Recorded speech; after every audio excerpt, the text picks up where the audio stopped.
दोस्तों जैसा कि आप लोग जानते हैं पार्ट 1 में हमने इस मोटर में रनिंग जो है कॉइल इंस्टॉल की थी। आज दोस्तों पार्ट 2 है। इस पार्ट 2 में हम स्टार्टिंग की कॉइल इंस्टॉल करने वाले हैं। यदि आपने पार्ट 1 नहीं देखा तो वीडियो को डिस्क्रिप्शन में उसका लिंक मिल जाएगा, आप वहाँ पर जाकर देख सकते हैं, तभी आपको यह वीडियो समझ में आ जाए।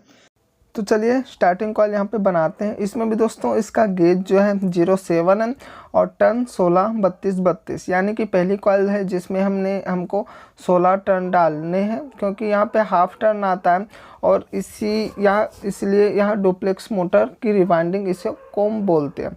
और फिर आगे 32 32, यानी कि पहली और लास्ट वाली कॉइल में हमें 16 टर्न डालने हैं और बाकी जो दोनों कॉइल यानी कि चारों कॉइल हैं उसमें हमें 32 32 टर्न डाल देना। तो यहाँ पे हमने स्टार्टिंग की कॉइल बना ली है और सभी को इस वायर से बांध देना जिससे आपस में टर्न मिल ना सके। और फिर उसके बाद यहाँ पे कॉइल निकाल लेते हैं इस फर्मे से बाहर। यदि दोस्तों फर्मा भी आपको परचेस करना है तो हमारे पास टोटल मोटर वाइंडिंग के टूल मिल जाते हैं। तो सबसे पहले यहाँ पे हमने रनिंग कॉइल बिठाया था, उसके बाद यहाँ पे लट्ठा और हथौड़ा से थोड़ा लगा के कॉइल को नीचे की तरफ दबा देना है, जिससे स्टार्टिंग कॉइल हमें बिठाने में यानी कि इंस्टॉल करने में काफ़ी आसानी हो।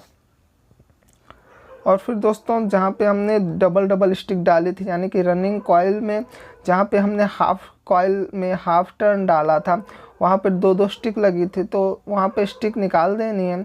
और अब उसी स्लॉट में हमें जो हमने 16 टर्न डाले हुए हैं स्टार्टिंग कॉइल में 07 के, वहाँ पे हमें 16 टर्न इंस्टॉल करने हैं। तो यहाँ पे जो पिच आएगी वो आएगी 1 से 8। और फिर पेपर भी बहुत ध्यान रख के डालना होता है, क्योंकि पेपर स्लॉट से बाहर भी यहाँ पे खिसक जाता है, क्योंकि आधे टर्न जो है स्लॉट में पड़े होते हैं। तो 1 से 8 में हमने कुछ इस प्रकार से पेपर इंस्टॉल कर दिया है। और फिर 07 का जिस कॉइल में हाफ टर्न है वही कॉइल जो है इस रनिंग के कॉइल के ऊपर बैठेगी। इसी को दोस्तों हम डुप्लेक्स मोटर बोलते हैं, डुप्लेक्स रिवाइंडिंग बोलते हैं।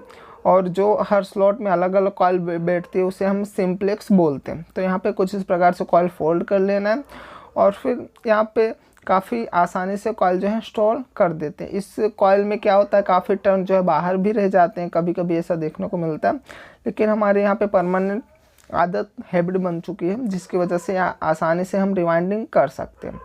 और फिर यदि टर्न बाहर है तो उसको अंदर डाल देना है, नहीं है तो स्टिक से उस कॉइल को आप लॉक कर दीजिए। तो यहाँ पे कॉइल को हमने लॉक कर दिया और फिर इस कॉइल का अच्छे से शेप दे देना है। यदि दोस्तों देख सकते हैं टर्न जो है बाहर है, तो यहाँ पे हमने टूल बनाए हुए हैं। इस टूल से स्लॉट के बाहर जो वायर रहते हैं जो बाहर निकल जाते हैं, इस टूल से हम उसे जो है स्लॉट के अंदर डाल देते हैं, काफ़ी आसानी से निकल जाते हैं। यदि यहाँ टूल भी चाहिए तो अभी मेरे पास अवेलेबल हो जाता है। और फिर स्टिक से कॉइल को लॉक कर देते हैं। तो यहाँ पे 1 से 8 की कॉइल जो है इंस्टॉल कर दी। कॉइल का अच्छे से शेप दे देना है यहाँ पे।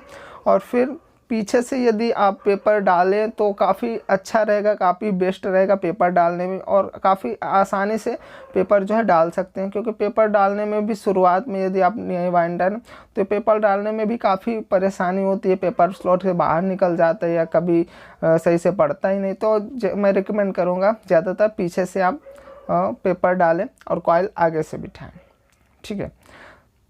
फिर 1 से 8 की कॉइल बिठाने के बाद 1 से 10 की ग्रुप की कॉइल जो है हमने ले ली और इसे भी काफ़ी इस अच्छे प्रकार से यहाँ पे इंस्टॉल कर देने हैं।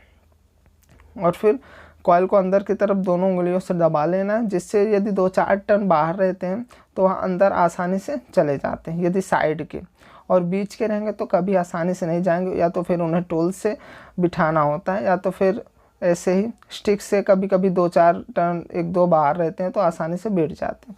तो 1 से 10 की कॉइल बिठाने के बाद 1 से 12 में हम 1 से 12 की पिच में स्लॉट में हम पेपर डालते हैं और फिर 1 से 12 की कॉइल जो है लेके उसको भी आसानी से इंस्टॉल कर देते हैं। 1 से 12 के भी कॉइल हमने यहाँ पे डाल दिए। फिर पेपर निकालना है आपको, कॉइल को स्टिक से लॉक कर देना है। या दोस्तों 2 HP की सिंगल फेस सबमर्सिबल मोटर है, जो कि V4 हम बोलते हैं, V4 सबमर्सिबल मोटर। तो एक साइड के ग्रुप जो है हमने इंस्टॉल कर दी है 3 कॉइल में, यानी कि ये 16 32 32 का ग्रुप जो है डाल दिया। फिर बॉडी को घुमा लेना है और फिर यहाँ पे जो डबल स्टिक हमने रनिंग में डाली थी उस स्टिक को निकाल देना है, ताकि वहाँ पे स्टार्टिंग की एक कॉइल हम पतली कॉइल बिठा सकें, इंस्टॉल कर सकें। अब एक साइड की निकाल दी है हम दोनों साइड में, और फिर पेपर देख सकते हैं आसानी से डालना, क्योंकि आधी जगह तो इसमें पहले से फिल होती है और फिर आधे जगह पे हमें स्टार्टिंग की कॉइल जो है इसमें इंस्टॉल करनी होती है। तो क्या पेपर कभी कभी बाहर निकल जाता है, यदि आप ध्यान नहीं देंगे तो फिर कॉइल डाल देंगे तो क्या पेपर स्टैंपिंग से डायरेक्ट स्टेटर से लड़ेगा और फिर पंचर पड़ने का पूरा चांसेस 100% हो जाते हैं, जिससे क्या बाद में फिर बॉडी शॉर्ट बताएगी, पंचर बताएगी, तो काफ़ी ज़्यादा परेशानियाँ देखने को फिर मिल जाती हैं।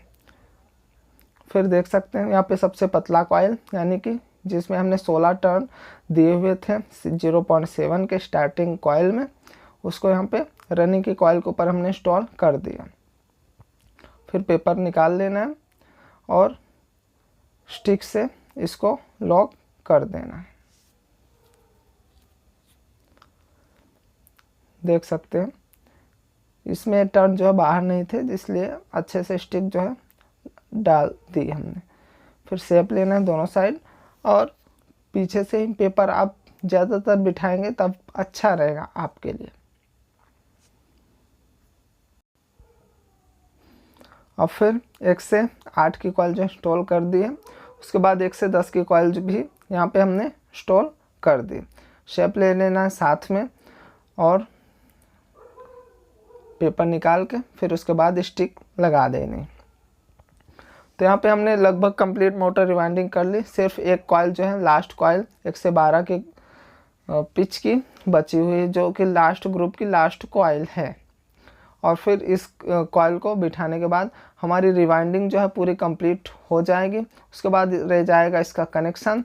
तो कनेक्शन फिर और किसी वीडियो में आपको बना के समझा दूंगा परमानेंटली। अब देख सकते हैं पेपर निकाल देना है।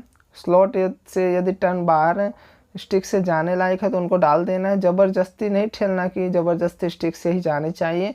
तब वहाँ से यदि आप प्रेशर दे के स्टिक बिठाओगे तो वहाँ पे क्या है, वाइंडिंग कट हो जाएगी स्टैंपिंग से टकरा के लड़के, और फिर थोड़ा भी स्टैंपिंग से टकराई, ज़्यादा घिसी, तो वहाँ पे पंचर होने का खतरा बहुत ज़्यादा बढ़ जाता है। फिर लट्ठे थोड़े से इसको दबा देना है नीचे की तरफ, और उसके बाद यहाँ पे हमें डोरी लगा देना। डोरी से क्या फ़ायदा होता है, रनिंग और स्टार्टिंग आपस में बंध जाते हैं, और यदि केबल से कभी थोड़ा बहुत मोटर खींचती है तो यहाँ पे पूरी मोटर उठ जाएगी, लेकिन वायरिंग खींचेगा नहीं। थोड़ा बहुत का फ़र्क पड़ेगा, लेकिन डोरी लगाने से यह ज़्यादा फ़ायदा हमें हो जाता है। और टर्न भी आपस में बंधे रहते हैं, तो ऊपर नीचे बिल्कुल भी नहीं होते, ताकि हमें फिटिंग करने में भी बहुत आसानी होती है, ताकि रोटर जो है किसी टर्न को टच ना हो। और यदि ऐसा टच होगा तो वहाँ पे भी पंचर पड़ेगा, मेगर होगा, मेगर ढूंढना पड़ेगा, तो काफ़ी ज़्यादा परेशानी हमें देखने को मिल जाएंगे। इसलिए डोरी हमें 4 लगानी है, अच्छे से लगानी है, थोड़ा अच्छे से टाइट लगानी है। और डोरी लगाने के बाद लट्ठा थोड़े से थोड़ा मार देना, जिससे क्या है डोरी बंध जाने के बाद सारे कॉइल जो है नीचे की तरफ दब जाएंगे।